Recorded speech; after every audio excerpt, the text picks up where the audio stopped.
Информацијата за десетици илјади незаконски прислушувани разговори пронајдени во компјутерите на осомничените во фабрика за афери, денеска официјално е потврдена и од основното јавно обвинителство.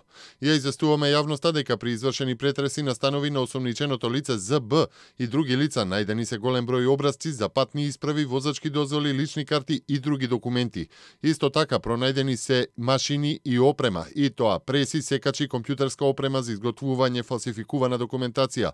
Првичните сознанија на обвинителството укажуваат дека постојат основи на сомнение дека претходно споменатите патни исправи, личните карти и машините и опремата соодветствуваат со оние пронајдени при претресот.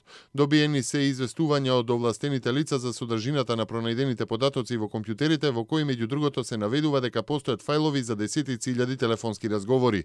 За содржината и потеклото на разговорите, поради обемноста на материјалот, ќе бидат потребни 2 месеци да ја утврдиме состојбата. Постапката се води против повеќе лица. Бидејќи главниот осомничен е веќе на издржување на затворска казна, за него не е потребна дополнителна мерка за негово обезбедување и затоа не е барано да се определи мерка притвор. За другите лица кои во моментот се осомничени од судијата на претходна постапка се определени мерки за обезбедување. Одлуката дали, за кои лица и какви мерки за обезбедување ќе бидат потребни е само на јавниот обвинител, што работи на овие предмети и зависи од неговата проценка. Поради карактерот на истрагата, во овој момент не сме во можност да дадеме повеќе информации, вели заменикот јавен обвинител Јован Цветановски. Постојат и индиции дека осомничените се договарале снимките да ги продадат во странство, а веќе дел од нив биле договорени да се објават на порталот на македонски новинар во Србија, пишува весникот Дневник во денешното издание. Околу 70.000 снимени разговори на политичари и граѓани се пронајдени во еден од компјутерите на осомничените за фалсификувани лични карти. Снимките биле пронајдени во фолдер кој бил креиран во септември годинава, а кој бил со наслов СДСМ Заев. Во јавноста покрај фотографиите на техничкиот министер за внатрешни работи, генералниот секретар на СДСМ Оливер Спасовски, се појавија и фотографии на партискиот лидер Зоран Заев со првоосомничениот од аферата Захир Бекири Чауш во седиштето на СДСМ.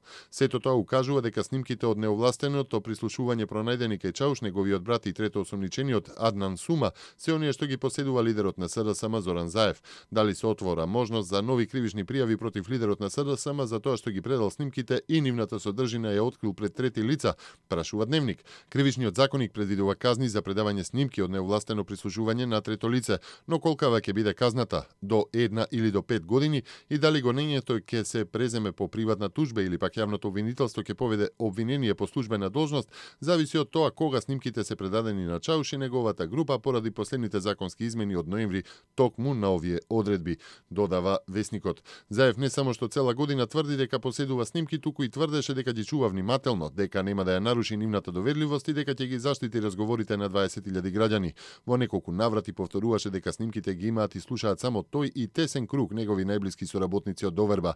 Тој веќе 1,5 месец одбива да ги предаде снимките на специјалната обвинителка Катица Јанева како надлежна за нив со образложение дека бара посебни безбедносни мерки за нивно чување, откако претходно одби да ја исполни обврската од Бржино, снимките да ги предаде на надлежен обвинител веднаш по враќањето на СДСМ во собранието, додава во денешното издание весникот Дневник.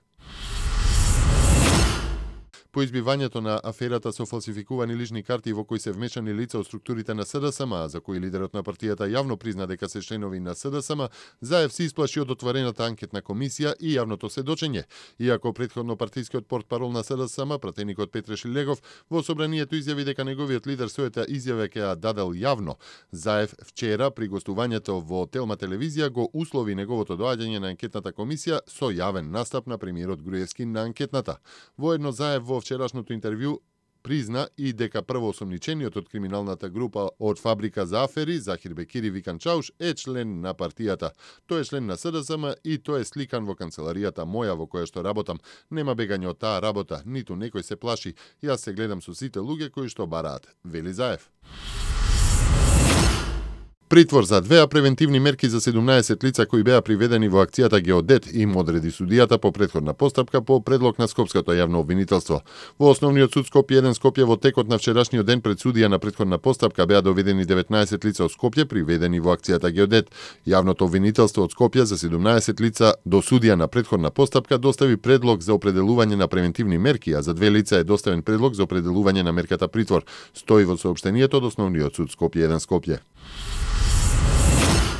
МВР за 24 часа издало потврди за искажана намера за поднесување барања за признавање право на азил на вкупно 2283 странски државјани. Најбројни се државјаните на Сирија 980, Авганистан 827 и Ирак 476. Со тоа од 19 јуни до полнок издадени се потврди на вкупно 359.996 странски државјани.